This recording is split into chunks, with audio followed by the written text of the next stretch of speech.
तो जीवन का अस्तित्व ही शून्य हो जाता है। और बिहार सरकार का यह अद्भुत प्रयास, जोरदार तालियों से माननीय मुख्यमंत्री बिहार जी का स्वागत दरभंगा की इस पावन धरती पे।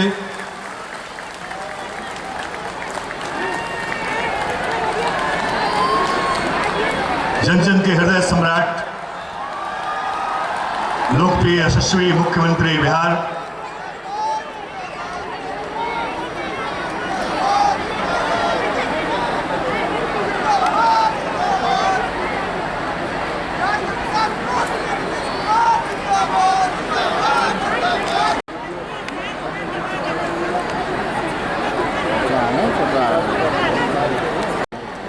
तालियां जोरदार।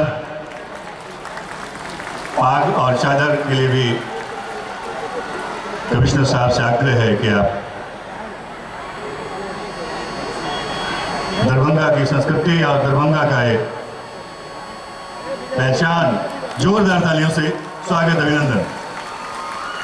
अब मैं जिलाधिकारी महोदय दरभंगा डॉक्टर त्यागराजन से चाहूंगा कि आप श्री महेश्वर हाजरी जी का स्वागत करें जोरदार तालियों के साथ। माननीय मंत्री योजना एवं विकास विभाग बिहार, सब प्रभारी मंत्री दरभंगा, तालियों से स्वागत अभिनंदन।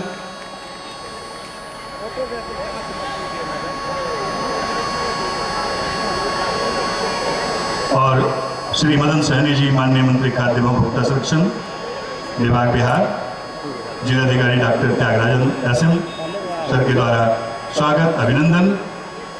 और मंचासीन सभी गणवान अतिथियों का जिला प्रशासन के द्वारा पुष्पगुच्छ, शॉल, कि दरभंगा का हर पाइन, हर पोखर, हर तालाब, हर जलाशय फिर से जिंदा हो, यही सोच है माननीय मुख्यमंत्री जी का।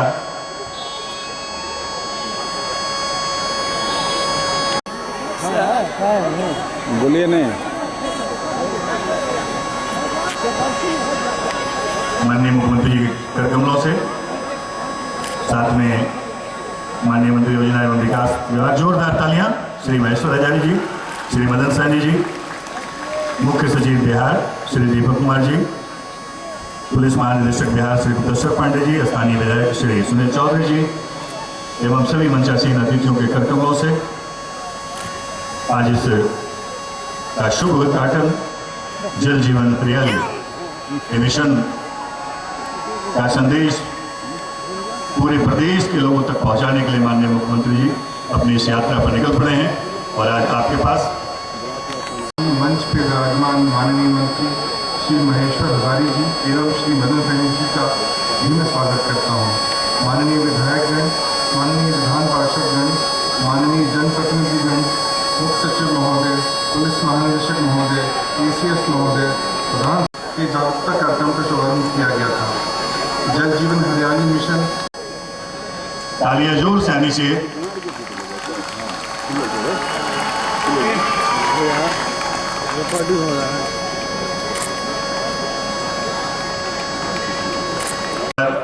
तालियां जोरदार बजनी चाहिए। प्यारे भवन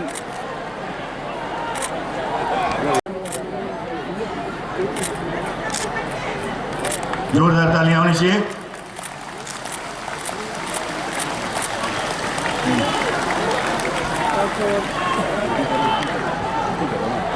जल जीवन हरियाली संबंधित पुस्तिका एवं दरभंगा से जोरदार तालियों की अपील है।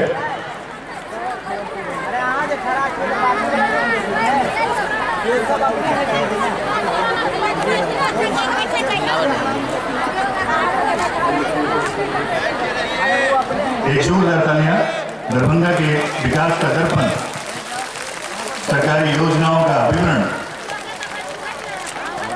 इस पुस्तिका के माध्यम से। ये दरभंगा की धरती पर माननीय मुख्यमंत्री जी एक नया संकल्प लेकर के आए हैं। माननीय मुख्यमंत्री जी अपने संकल्पों के धनी हैं और कोई जो पुरुष जब कोई संकल्प लेकर चलता है तो उसका संकल्प पूरी आबादी का, पूरी जनता का संकल्प हो जाता है। तो माननीय मुख्यमंत्री जी ने जब सुशासन का संकल्प लिया माननीय मुख्यमंत्री जी के सुशासन के एक संकल्प ने पुलिस, नेता और अपराधियों के गठबंधन को पूरी तरह से ध्वस्त कर दिया और हम लोगों को नारा मिला, कानून अपना काम करेगा और फंसाना नहीं है किसी को, बचाना नहीं किसी को। और इस बात को आप महसूस करते होंगे कि आज माननीय मुख्यमंत्री जी के संकल्प का ये फल है कि कोई भी कितना भी बड़ा अपराधी हो, ये नहीं कह सकता कि उसको कोई भी व्यक्ति आज किसी प्रकार का राजनीतिक संरक्षण देने की स्थिति में है। दूसरा संकल्प था महिलाओं के लिए, बेटियों के लिए, उनको आगे बढ़ाने के लिए और उनमें जागरण पैदा करने के लिए, तो माताओं बहनों के लिए 50% पंचायती राज व्यवस्था में आरक्षण दे करके और पुलिस के बल में 35-37% जो आरक्षण मिला, उससे पुलिस का संस्कार बदला, पुलिस की कार्य संस्कृति बदली, पुलिस में संवेदनशीलता बढ़ी और पुलिस का मनोबल भी बढ़ा है। उसी मंत्री का अभिनंदन करता हूँ, स्वागत करता हूँ। धन्यवाद। धन्यवाद महोदय। और मैं मुख्य सचिव बिहार क्या करूँगा श्री मजूर दातालियों से स्वागत अभिनंदन।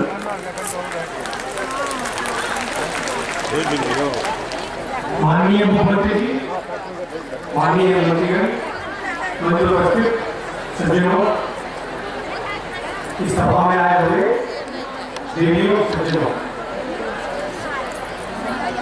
आज एक बहुत ही महत्वपूर्ण अभियान के बारे में जागरूकता के उद्देश्य से माननीय सिंह साहब आए हुए हैं। आप सभी जानते हैं कि पेयजल का जो स्रोत है, मुख्य स्रोत है, वह भूजल है, नीचे का पानी है।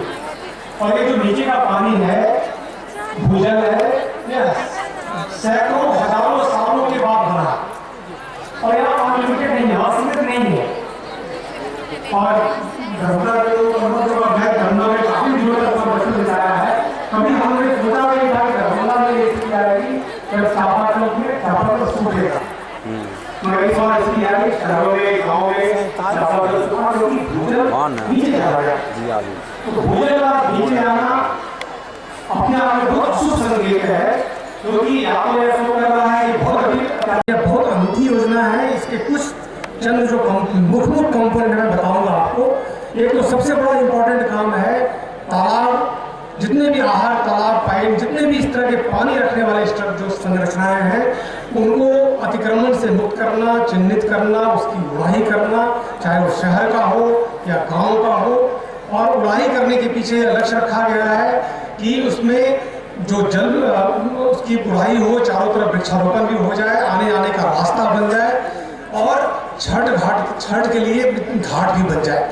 तो अपने आप में बहुत ही महत्वपूर्ण लक्ष्य रखा गया है तालाबों के बारे में, और शहरों में पर लागू होगा। दूसरा लक्ष्य रखा गया है कि जितने कुएं हैं, जितने भी सार्वजनिक कुएं हैं, सभी का उड़ाही करना और उसका जीर्णोद्धार करना और कुआं के किनारे और चापाकल के किनारे सोख्ता का निर्माण। देखिए, सोख्ता जो है वह उसका उद्देश्य आप समझते होंगे, आपने देखा भी होगा, यहाँ पर सोख्ता बना भी रहे हैं। जो चापाकल है, उसका पानी जो एक्सेस पानी होता है, अगर उसको आप नहीं रोकेंगे तो पानी कहाँ जाएगा? वो नाले में जाएगा, नाले के माध्यम से नदी में जाएगा और फिर समुद्र में चला जाएगा। हम लोग को उस पानी को, अवशेष पानी को नीचे ले आना है। तो इस धरती का ये सम्मान है, इस मिट्टी का, जहाँ बाबा नागार्जुन जन्मे, जिन्होंने बिहार का नाम रोशन किया, जिन्होंने बिहार को पहचान दी। एक जोरदार तालियां बनती है। माननीय मुख्यमंत्री जी ने क्षेत्र के विकास के साथ साथ हर पहलू का ध्यान रखा है। और अब मैं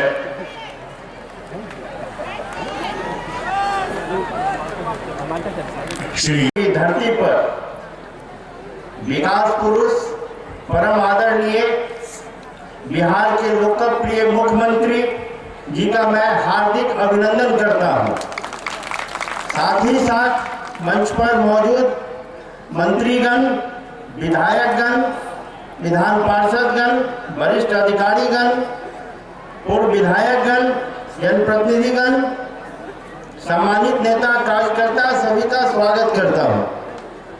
जल जीवन हरियाली अभियान के जागरूकता सम्मेलन में आए सभी भाई बहनों, माताओं, बुजुर्गों का हार्दिक वंदन करता हूँ।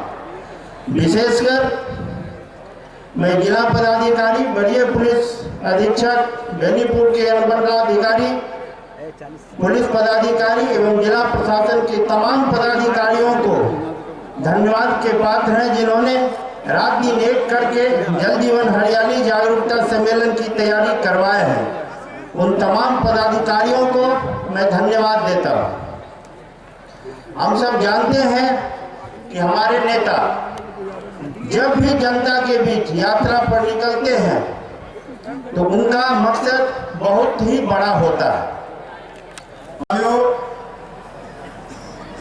हम लोग का यह जो कार्यक्रम है माननीय मुख्यमंत्री जी के द्वारा जो चलाया गया, मैं सिर्फ इतना कहना चाहता हूं कि आज से 3-4 महीना पहले दरभंगा जिला के बारे में या मिथिलांचल क्षेत्र के बारे में सभी लोग जानते हैं कि यह बाढ़ग्रस्त इलाका है।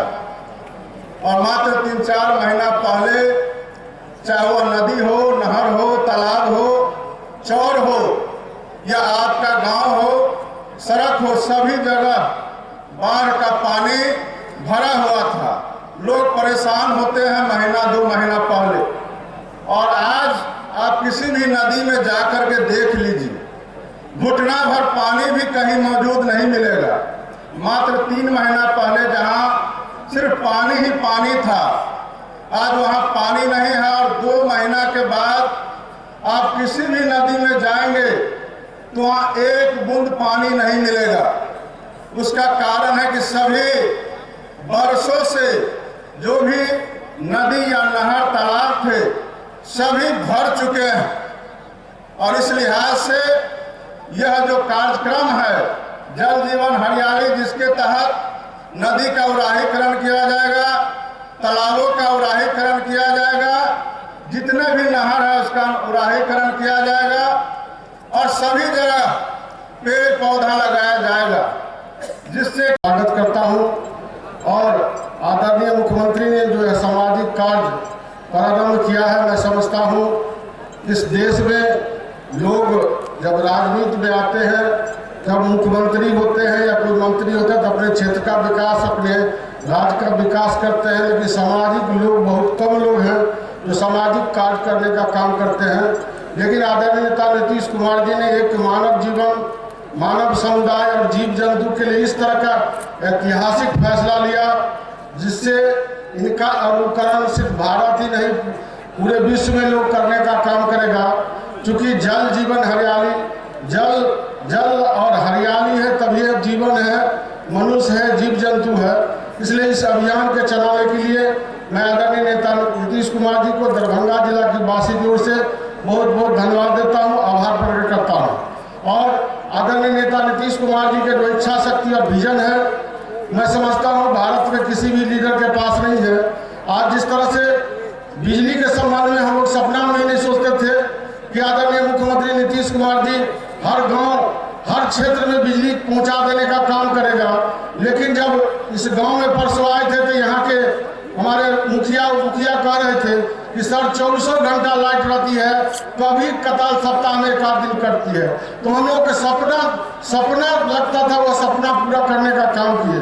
जिस तरह से यहाँ 2005 से पहले रोड की स्थिति क्या थी, पुल पुलिया की स्थिति क्या थी, लेकिन नीतीश कुमार जी ने रात दिन मेहनत करके अर्थ की व्यवस्था करते हुए इस गरीब राज्य में कहां से पैसा व्यवस्था करके और जिस तरह से पुल पुलिया के निर्माण कराने का काम किए, जिस तरह से रोड बनवाने का काम किए और जिस तरह से बिहार के सम्मान पूरे देश में बढ़ाने का काम किया, मैं समझता हूं भूतों ने भविष्य कोई नहीं कर सकता है। इसलिए आदरणीय नेता नीतीश कुमार जी के साथ आम जनता, जनमानस सभी को अभी साथ है और साथ रहेंगे। और मैं समझता हूं कि जिस तरह से बिहार में एक भवन का निर्माण कराया गया, जो ऐतिहासिक भवन है, एक चीज का जो सोच समझ के आदरणीय नेता नीतीश कुमार जी बिहार में करने का काम करते हैं, मैं समझता हूं आने वाला जो लोग हैं इसको याद करने का काम करेगा।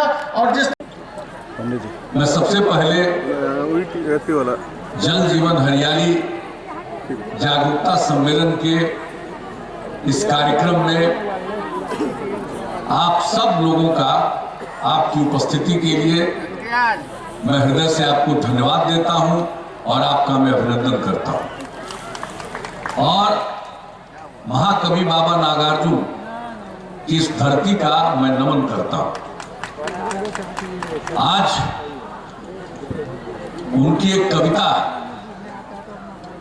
यहीं पर लोगों ने बताया, याद आता है मुझे अपना तरौनी ग्राम, जो बाबा नागार्जुन जी की कविता है। याद आता है मुझे अपना तरौनी ग्राम, याद आती लीचियां और आम, याद आते मुझे मिथिला के रुचिर भूभाग, याद आते धान, याद आते कमल कुमुदनी और ताल मखान। ये कविता तो कितना इसका संबंध है, जो हम लोग आज अभियान चला रहे हैं जल जीवन हरियाली, इसका हरियाली से कितना बड़ा संबंध है, पृथ्वी की उपयोगिता से कितना संबंध है, पृथ्वी की अपने जगह की खासियत से कितना संबंध है। तो मुझे बड़ी खुशी है और मैं जिला प्रशासन को इस बात के लिए धन्यवाद देता हूं कि उन्होंने इस स्थान पर इस जागरूकता सम्मेलन का आयोजन किया है। यहां आने के बाद कई जो योजनाएं चल रही हैं, जो जीर्णोद्धार हुआ है, कई काम हुआ, उसको भी देखने का मौका मिला। मुझे बहुत खुशी है और जिला प्रशासन को, संबद्ध विभागों को मैं विशेष तौर पर बधाई देता हूं। लेकिन आप जान रहे हैं कि इस बार की जो यात्रा है यह है जल जीवन हरियाली यात्रा, और आप जानते हैं इसके लिए हम लोगों ने काफी विचार किया है, काफी मंथन किया है। और कारण क्या था आप सबको मालूम है। पिछले वर्ष बिहार में जो सूखे की स्थिति थी, 534 प्रखंड में से 280 प्रखंड सूखा प्रभावित। और मैं पिछले साल भी चिंतित था और मुझे लग रहा था कि सूखा की स्थिति आएगी, और उसके बाद हमने इस साल के बारे में भी कहा था कि इस साल भी बुरा हाल होगा। और आप बताइए, इसको देखते हुए हम लोगों ने पूरे बिहार में अध्ययन करवाया कि क्या हो रहा है, जल स्तर की क्या स्थिति है बरसात आने के पहले।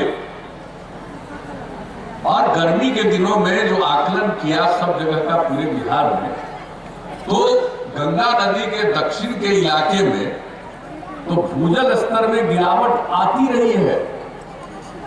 लेकिन इस बार जो हमने देखा, और इसकी चर्चा हम पूरे बिहार में हर जगह करते हैं, आज जहां पर हम मौजूद हैं दरभंगा जिले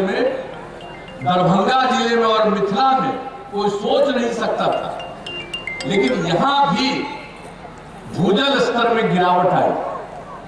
जब दरभंगा में भूजल स्तर में गिरावट आने की बात सामने आई, हमने कहा कि भाई अब ये पर्यावरण में जो परिवर्तन हो रहा है, जलवायु परिवर्तन जो हो रहा है, पर्यावरण का जो संकट उत्पन्न हो रहा है, हम सब लोगों को इसके बारे में पूरे तौर पर सोचना होगा। ये सबसे बड़ी समस्या हमारे राज्य की होने वाली, जो तो हो रहा पूरे देश में, हो रहा पूरी दुनिया में। इस दुनिया के कई मुल्क हैं जहां भूजल स्तर नीचे ही नहीं, भूजल स्तर समाप्त हो चुका। अब जब बिहार में, जबकि भूजल स्तर को संतोषजनक माना जाता था, और किस तरह से माना जाता था, हम लोगों के यहां वर्षा कितनी होती थी। जब हम लोग युवावस्था में थे, कॉलेज में पढ़ते थे, उस समय तो यही बात जानते थे कि बिहार में जो बरसात का है, औसत वर्षापात बिहार में 1200 मिलीमीटर से लेकर 1500 मिलीमीटर तक का। और मानसून की शुरुआत कब होती है? तो 15 जून से होती है। अब धीरे धीरे स्थिति क्या हो गई, कब शुरुआत होगी, कब वर्षापात होगा, इसका कोई ठिकाना नहीं है।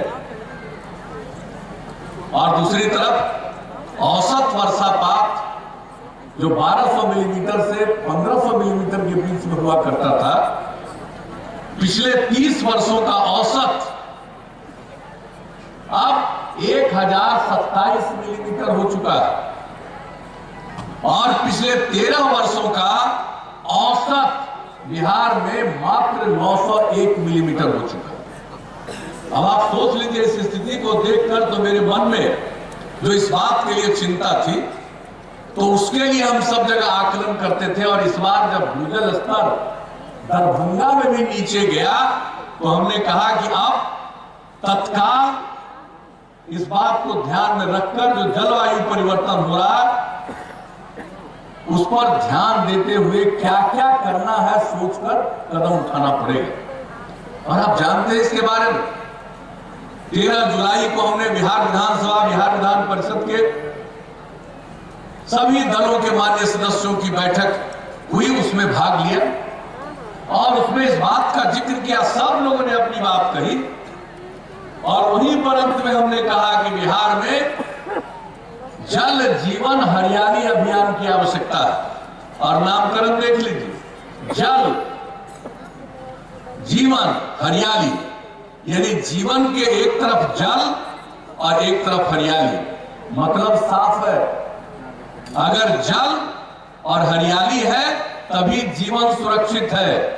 अगर जल और हरियाली का नुकसान होगा तो जीवन सुरक्षित नहीं रहेगा, जीवन पर संकट आएगा, चाहे वो मनुष्य हो, पशु पक्षी हो, जीव जंतु, सबका जीवन संकट में आएगा।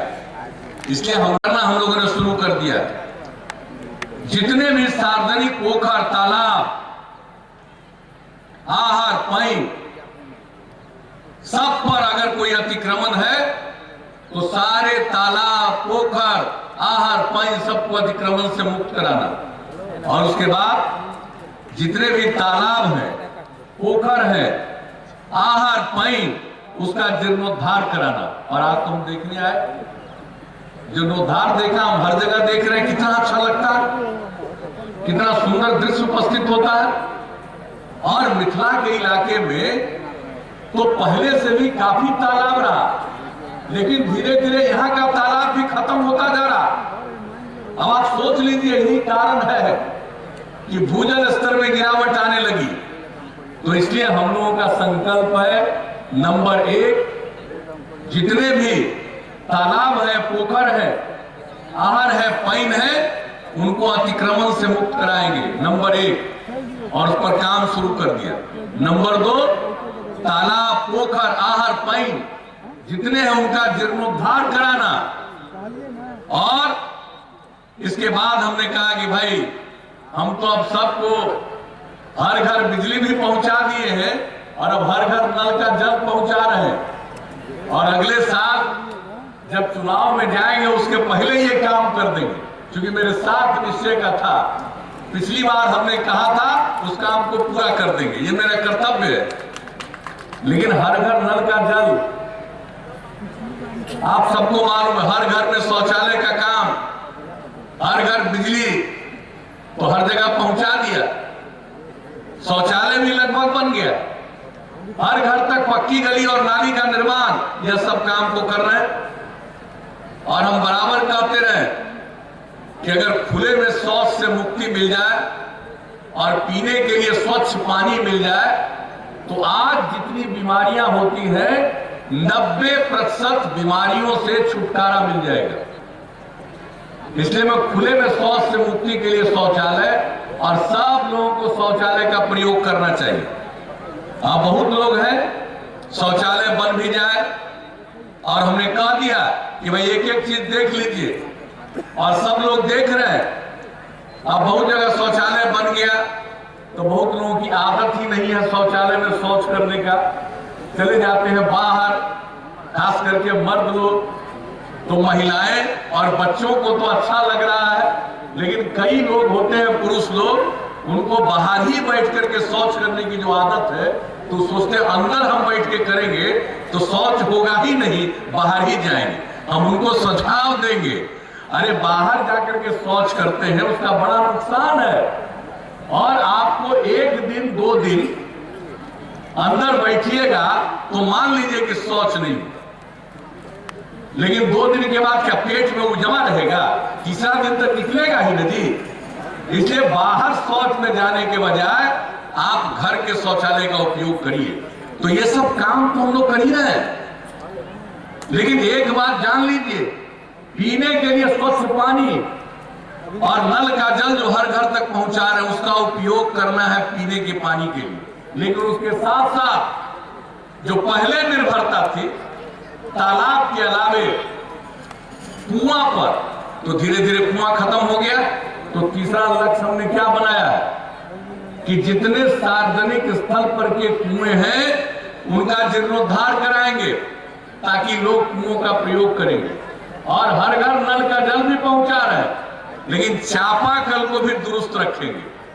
और क्या तय किया कि जितने भी हमारे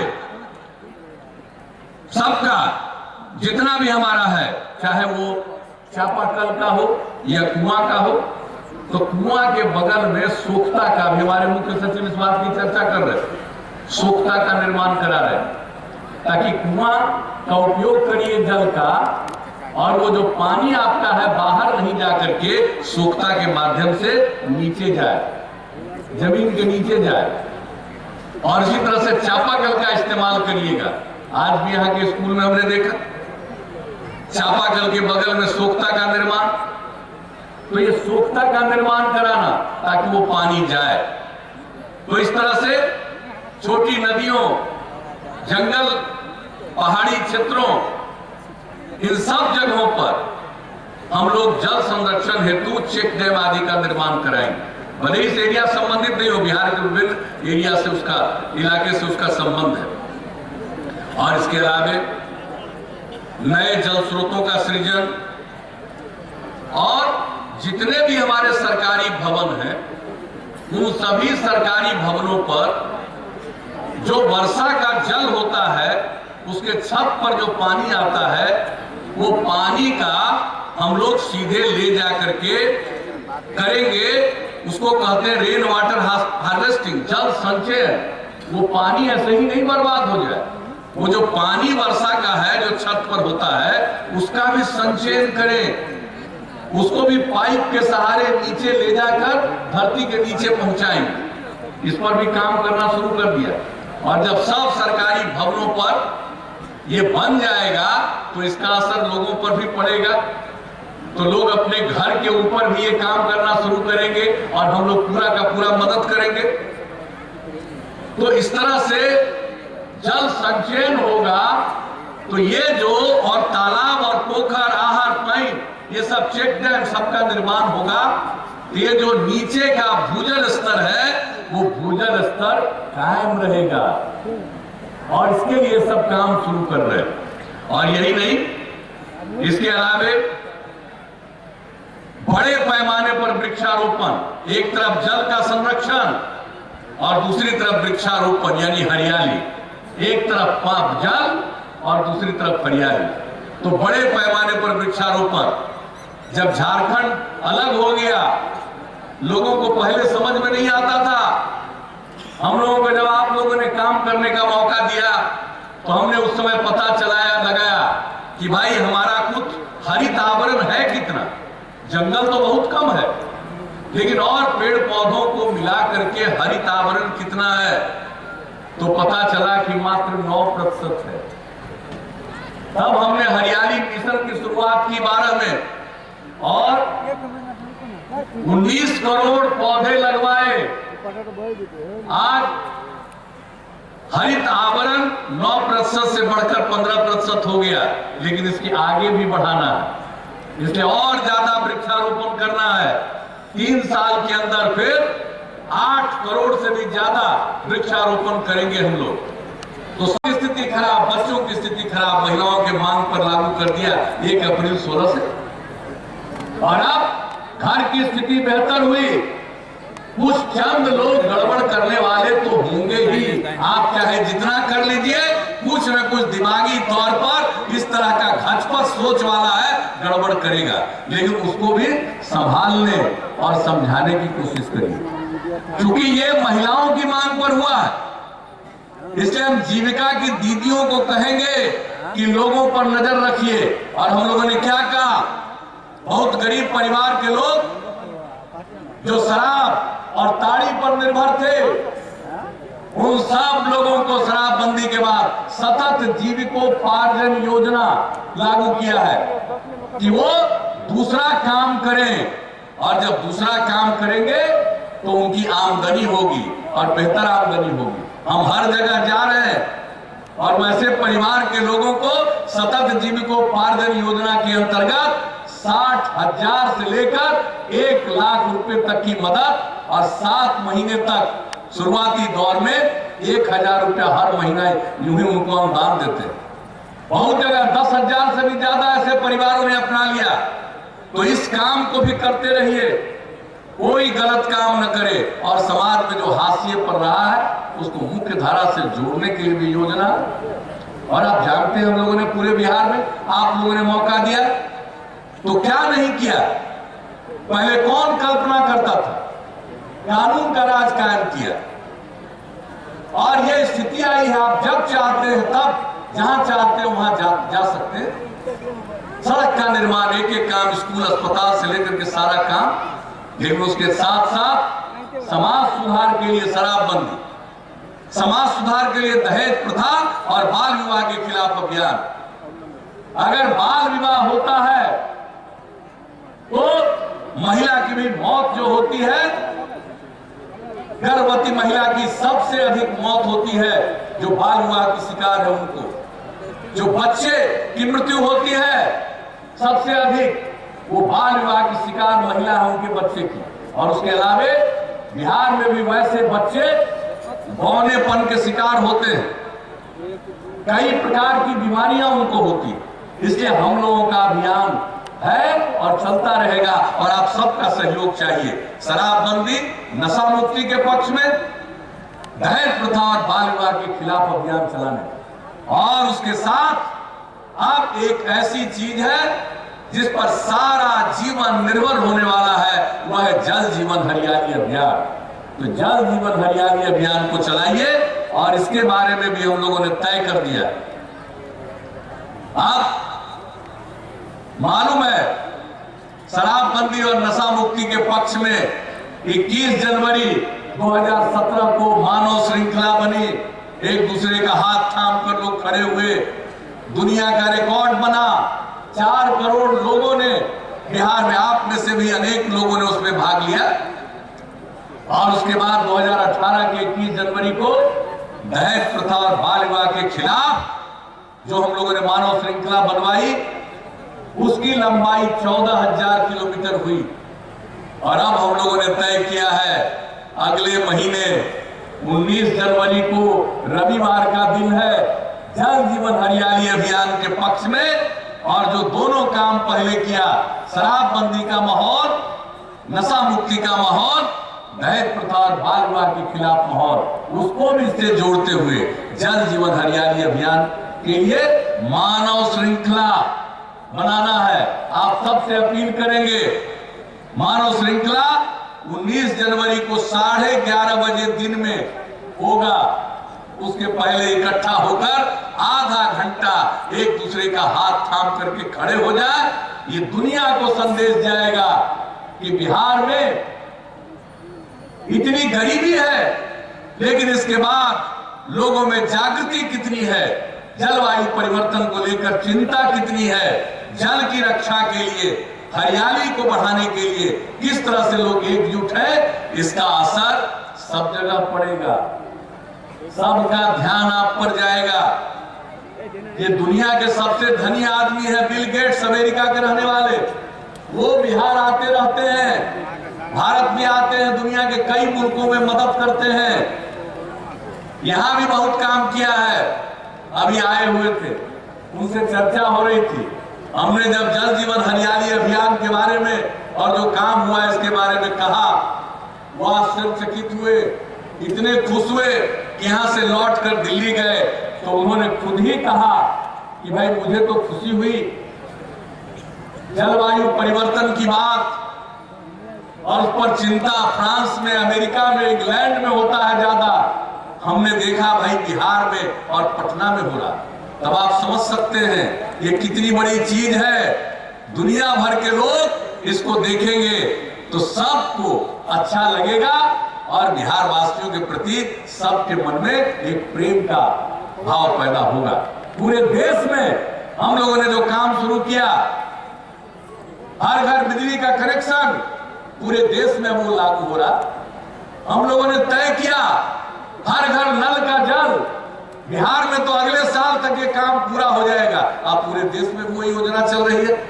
तो चलाइए जल जीवन हरियाली अभियान को समझकर इसके प्रति पूरा समर्पण का भाव रखिएगा। सब लोग इसको देखेंगे, अच्छा मानेंगे, इसलिए हम लोगों को सोचना, और आप सब लोगों से यही अपील करेंगे। और एक ही अपील है, हम तो यहाँ पर आए हैं, अनेक योजनाओं का आप यहाँ पर उद्घाटन शिलान्यास सब हुआ है। इसके लिए भी हम सब लोगों को, सभी विभागों को बधाई देते हैं।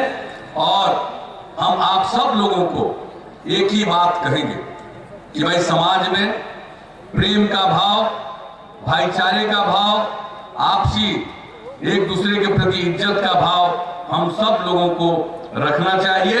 और ये कार्यक्रम जब होगा, ये आपका मनोबल ऊंचा रहेगा, तो मैं समझता हूं कि देश भर के लोगों को ये अच्छा लगेगा और आपका जो प्रगति का दर है वो प्रगति का दर बढ़ेगा।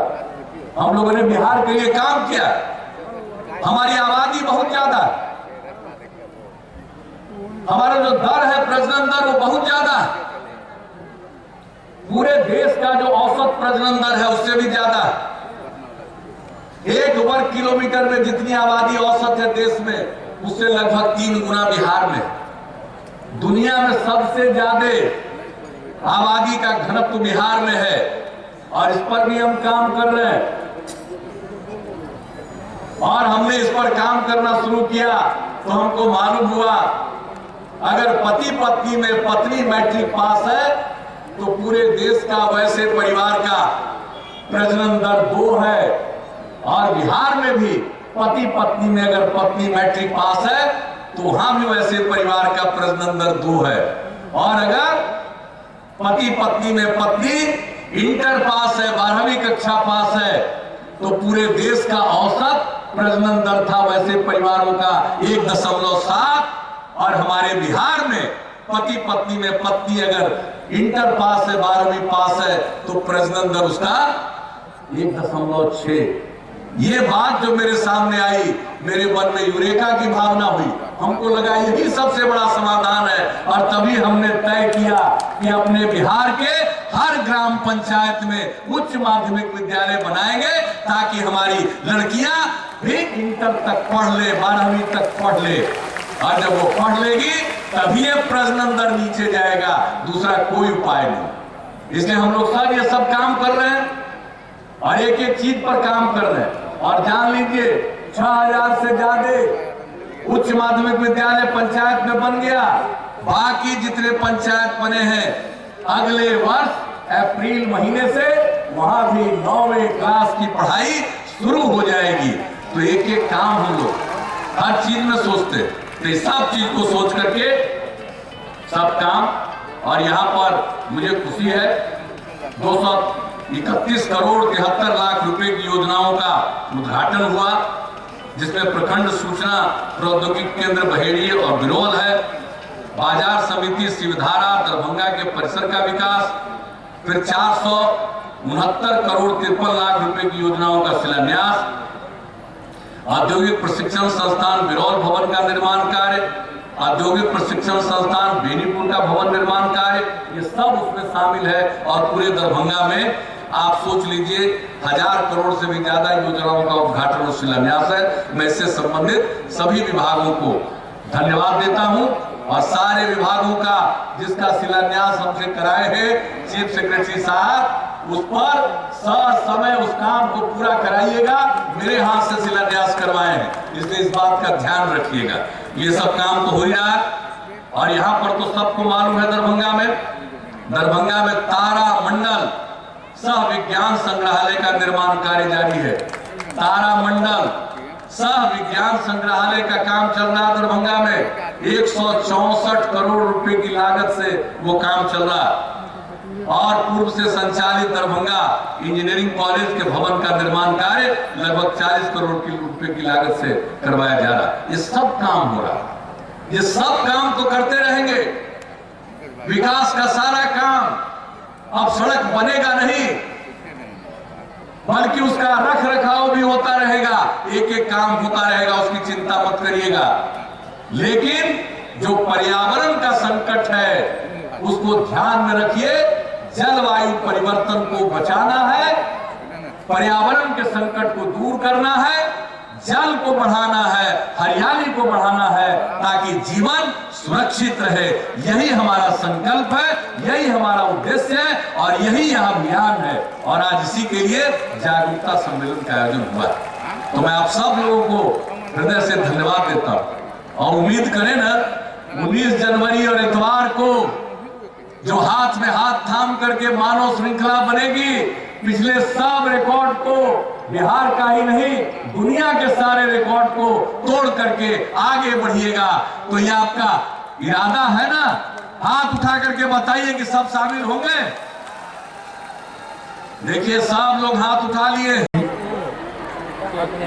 बिहार की पहचान है, बिहार के सभी को मैं हृदय से धन्यवाद देता हूं और माननीय मुख्यमंत्री को विशेष तौर पर मैं धन्यवाद देना चाहूँगा कि जलवायु परिवर्तन से जो चेंजेस हो रहे हैं उसमें प्रत्येक अवसर पर उन्होंने दरभंगा को उल्लेख किया और हम सबको जागरूक करने के लिए काम किया। और आप सबके ओर से मैं आश्वासन देना चाहूँगा कि इस अभियान में पूर्ण सहभागिता दरभंगा जिला वासियों की ओर से रहेगी। बहुत बहुत धन्यवाद। दूर दूर से आए हुए सभी लोगों का बहुत बहुत धन्यवाद। मानव श्रृंखला के लिए निमंत्रण